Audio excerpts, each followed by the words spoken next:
Let me ask you this, and this is to each of the four witnesses. In the race for AI, who's winning, America or China? If the answer is America, how close is China to us? And what do we do to make sure the answer remains America will win? Mr. Altman, we'll start with you. It is our belief that the American models, including some models from our company, OpenAI and Google and others, are the best models in the world. It's very hard to say how far ahead we are, but I would say not a huge amount of time.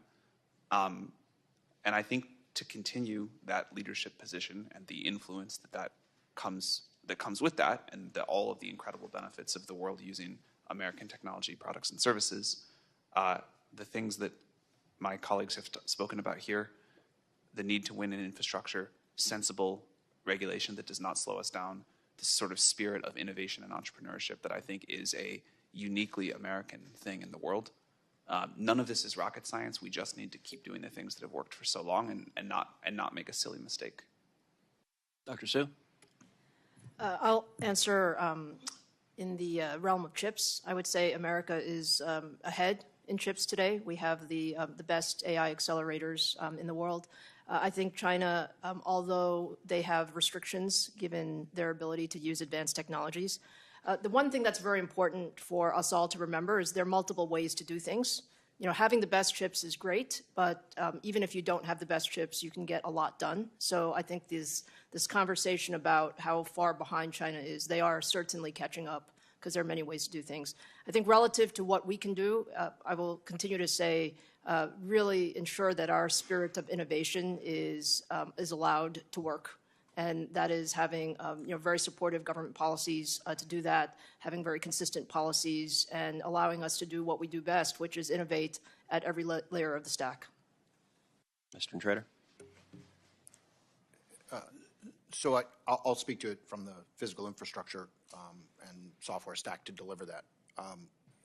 America is ahead, but it is the Achilles heel from the perspective of the ability, as I started to better? Sorry about that. So the ability to build very large solutions to the computing infrastructure component of this is an area that we're going to struggle with from a permitting and building large projects to be able to deliver the power to allow those building artificial intelligence to continue to move as fast as they can in the race that we're in. Mr. Smith?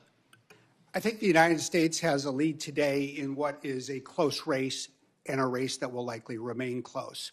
The number one factor that will define whether the United States or China wins this race is whose technology is most broadly adopted in the rest of the world. This is a global market, and it will be defined as technology markets typically are by network effects.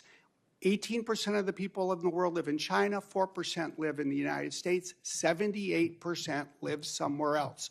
The lesson from Huawei and 5G is whoever gets there first will be difficult to supplant.